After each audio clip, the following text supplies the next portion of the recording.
I'm sure that beginning of the video is one of my better ones as I sit there making a funny face, waiting to see whether the camera's going to work. Anyway, so this video is going to be about um, being the perpetual student and partly the importance of being the perpetual student, but I also want to tell a bit of a cautionary tale about it as well. Because as the great philosopher Yoda said, there's a balance in all things. Um, so I think that's part of the problem uh, with things in life and society now is that we've become so polarized over the last 5, 10 years that we think about all these kind of things in black and white, and there is always exceptions, always.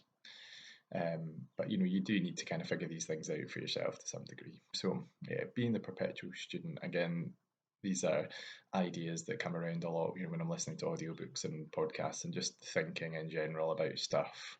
And it's a philosophy that I can really get on board with. But the cautionary tale does also come from me as well. So I will tell that first. And it's not kind of a specific cautionary tale. If I just think back to, I was academically capable enough when I was at school, but I wouldn't say I was the perpetual student at school. I was more interested at school in playing rugby, and that was kind of all I was really interested in.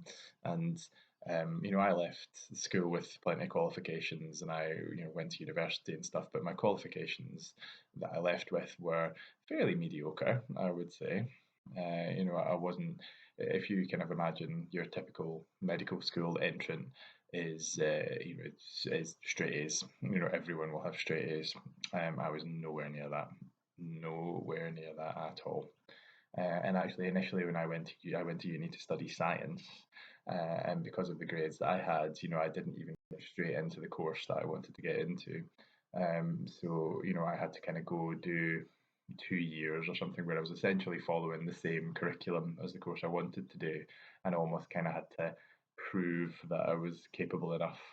And I did that, and and it all worked out well in the end. So I figured out how I studied. I sort of learned to apply myself. I found something that I was interested in and had an aptitude for, and it all kind of evolved from there. And certainly into my postgraduate career, you do a lot of continuous professional development. I think as time went on, I kept discovering things I wanted to learn more about and discovering things I wanted to learn more about, and it's that real magic that you get from finding something that you're passionate about. But I remember reaching a point with it, probably kind of mid training. I think there was probably a little bit of burnout going on then as well, but where I was just spreading myself far, far too thin. And had to start rationalizing things a little bit. And I'm far better at this now than I used to be, but I still have to fight the urge of, every time I see a course or a qualification or something advertised, I do need to fight the urge to be like, oh, that looks really good. Because again, I reached, I think, end of training burnout. Um, I had, been studying for my fellowship, my exit exams from training, which were really hard, really tough, required a lot of work. Big achievement to do that. I was also studying, working towards a sports and exercise medicine diploma as well. I was kind of doing all those things in parallel. And yeah, certainly when I reached that point, I was like, I need a bit of a break from studying. And I'm only really now, kind of 5 years after that, where I've kept a good lid on it. Now starting to think that maybe there might be some room for something, but it would need to be very carefully measured, from financial cost and time as well, because just don't have any time, and time is so precious, especially when a lot of your time isn't really yours as well. When you're working and when you've got family, and it's quite rightly any time that's not kind of work time is family time. Generally, there's very little time that's yours. So that's kind of the cautionary tale. It is possible to get caught up in the whole kind of shiny new object syndrome, and be like this course, that course, and things can be expensive as well. There's lots of inexpensive ways of being able to learn, lots of kind of free online courses and stuff that you can do. It just depends what you're interested in, but yeah, having some kind of anchor and focus for it is really, really helpful. Try to think about, what is it that you're hoping to get from it? How is it going to advance you further towards your goals? And why is this important to you as well? So just having those anchors to be able to go back to is really, really important. And that's how I rationalize that now when I get, when my eye gets caught by something. I think, oh, that'd be really good. That'd be really good. And then I go, no, okay, let's just remember where we're at. You can't do everything at the end of the day. But I do think it is really, really important to be in the mindset, where you're always open to learning. And I think this was part of the problem I found with, I'd worked for 10 years to become a consultant in my specialty.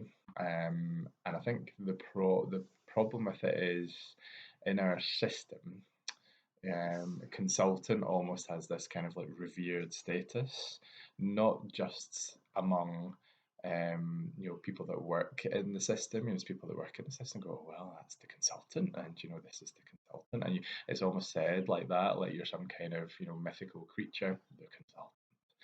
Um, Patients will also do it as well. Like patients will also be like, "Oh, I'm seeing the consultant," it's essentially, it's kind of top of the ladder to some degree, isn't it? So it is kind of a revered thing.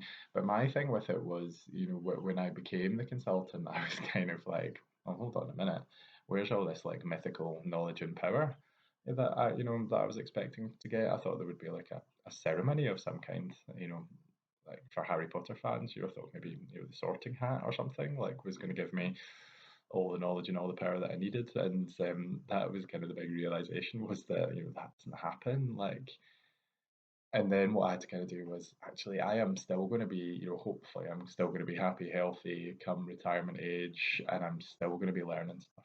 I'm still going to be learning stuff, and that was kind of the mindset I very quickly had to adopt. The problem then is convincing all the people around you that that's the case as well. And people, I remember having feedback about this in like 360-degree feedback exercises. And I think it was said in a positive way that, that is suggesting that I was kind of open and honest about things that I wasn't sure about and, how I then go about addressing that, which I suppose is quite nice feedback. But people do a bit of a double take at it and they go, oh, hold on, you're the consultant. Why don't you know absolutely everything? And they don't really understand that actually it's less about it's less about holding every little bit of knowledge in your head, but it's about having a kind of practical application of okay, well, I'm not sure about that, so how I then go about tackling that is really, really important. But yeah, the key kind of underlying concept of it is you can't learn anything new, if you're not open to it, essentially. So there does need to be, you don't have to doubt yourself every turn, but equally, you can't possibly be too set in your own ways. Like, thinking that you know everything means that you're going to miss a lot of opportunities to learn. On a daily basis, and especially working in the specialty that I worked in, in emergency medicine, there was always going to be more stuff, to learn, conditions that I would see rarely, conditions that I'd never seen before, life-threatening emergencies that happen rarely. Some of these things could be statistically, you would see it once in a career, and you are expected universally across the board just to be able to, to deal with these things, you know, uh, in the moment at the time with absolutely no doubt in your mind, on your own, and it's just an unrealistic expectation. So that's why I kind of had to get into that kind of constantly learning thing. But I know that with the aid of the retrospectoscope, I know that I kind of went off too far in the other direction, and I was like, I want to do this, I want to do this, I want to do this, and I spread myself too thin. So I think the key thing for me is yes, you need to always be open to learning and be that perpetual student, but you also need to anchor it to something, and I would suggest anchoring it to what's most important to you, what are your goals, and then just pausing and taking a moment to kind of think, right, how is this going to advance my cause in some way, shape, or form? Okay. Let me know what you thought of that. Let me know if that resonates with you. Let me know if you've been a personal development junkie over the years and how you managed to conquer your addiction. And I will catch you in the next one.